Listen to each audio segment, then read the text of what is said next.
Every morning, before the sun fully climbed above the quiet hills, a man covered in dust and loneliness would walk through the old wooden doors of a small community hall and take the same seat in the very back row. He never spoke. He never asked for attention. He simply sat there, watched, and quietly disappeared when the day ended. But there was one person who always noticed him. She saw the sadness hidden behind his tired eyes. She saw the pain he tried to bury beneath his rough hands. And she wondered why a man who owned hundreds of acres of land looked like someone who had lost everything. Before we begin this emotional journey, if you believe kindness, compassion, and second chances can change a person's life, take a moment to like this video, share it with someone who needs hope, leave a comment, and subscribe to the channel Echoes of Hope. Your support helps us continue sharing stories that remind us there is still goodness in the world. The man in the back row was named Colter Hayes. For most people in the small valley town of Willow Creek, Colter was known as the quiet rancher who lived far away from everyone else. He owned a large piece of land passed down through generations, raised strong horses, and worked from sunrise until the stars filled the sky. People respected him, but very few actually knew him. They saw his weathered face and assumed he was cold. They saw his silence and assumed he didn't care. They saw his distance and assumed he wanted to be alone.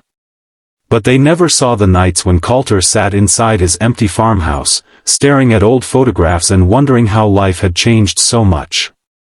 Years ago, Colter had been a different man. He laughed loudly, welcomed neighbors, and believed every problem could be solved with patience. He had built his ranch with his own hands and dreamed of one day passing it on to his children. But dreams can disappear faster than people expect. A terrible accident had taken away the two people who meant everything to him.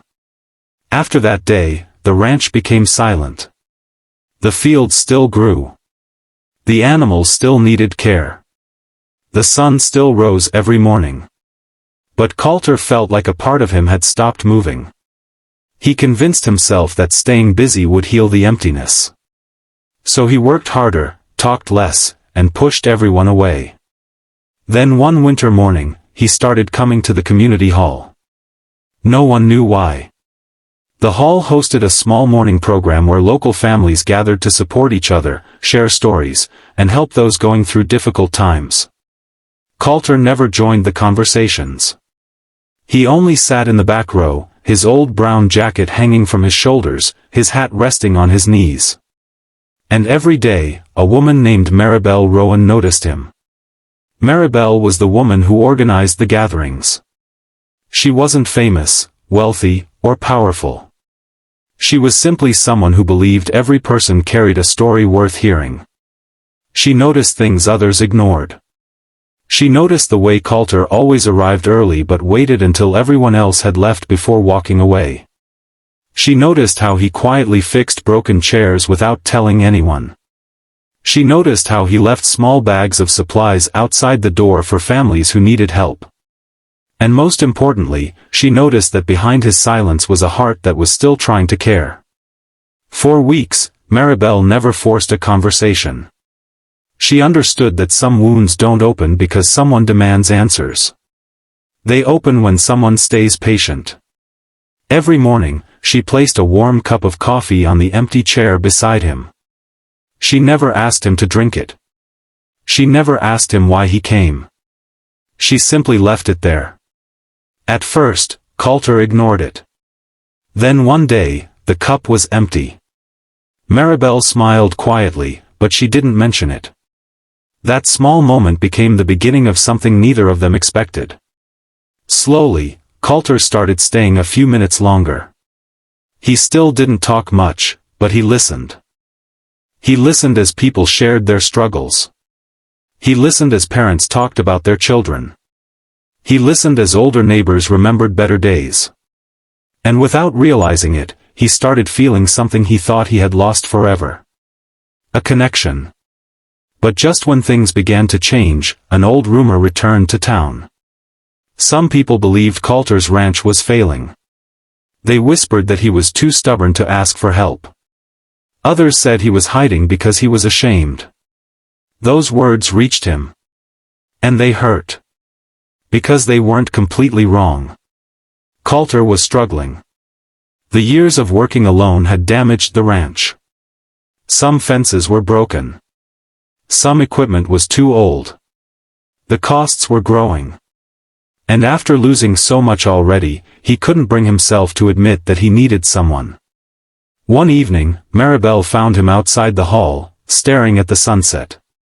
For the first time, she sat beside him. She didn't ask questions. She just sat. After a long silence, Colter finally spoke. His voice was quiet, almost unfamiliar from lack of use. He admitted that he came to the hall because he wanted to remember what it felt like to be around people. He confessed that he had spent years pretending he was strong when he was actually just tired. He said the ranch still had everything he built, but none of it felt meaningful anymore. Maribel listened. Then she told him something he never expected. She told him that strength was not carrying every burden alone. Strength was allowing someone to help you carry it. Those words stayed with him. The next morning, something unusual happened. When Colter arrived, he wasn't sitting in the back row. He was standing near the front door, helping people enter. Nobody said anything. But everyone noticed. Over the next few weeks, Colter slowly became part of the community again.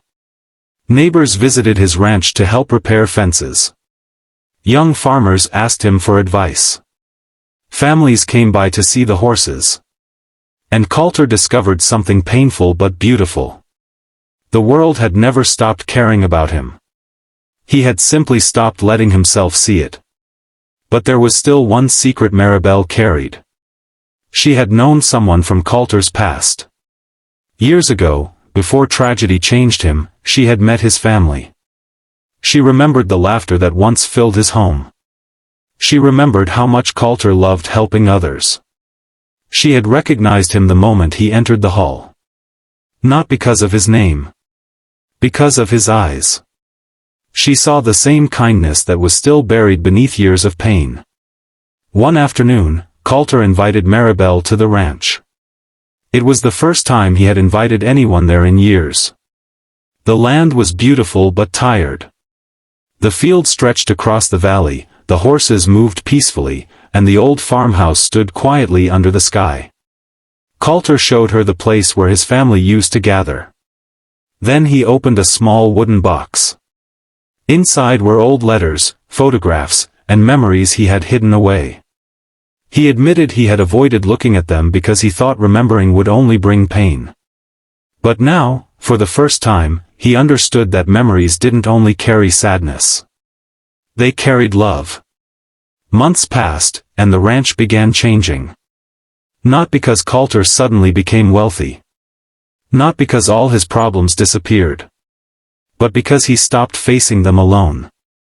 The back row of the community hall remained empty. Not because Colter had left. Because he no longer needed to hide there.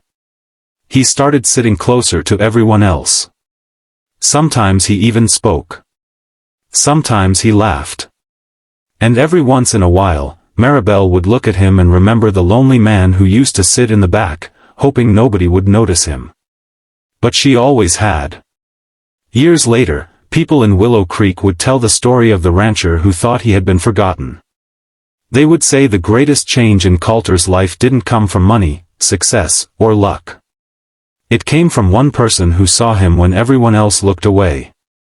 It came from patience. It came from kindness. It came from someone believing there was still a good heart beneath all that silence. And perhaps that is what we all need sometimes. Not someone to fix our entire world. Just someone willing to sit beside us long enough to remind us we are not invisible. If this story touched your heart, please support this video by liking, sharing, and subscribing. Your engagement helps these stories reach more people who may need a little hope today. Before the ending, I want to ask you something special. Comment, "Kindness changes lives," if you believe one small act of compassion can completely change someone's future. Because sometimes the person sitting quietly in the back row isn't looking for attention. They are only waiting for someone to notice. And sometimes, being noticed is the first step toward healing.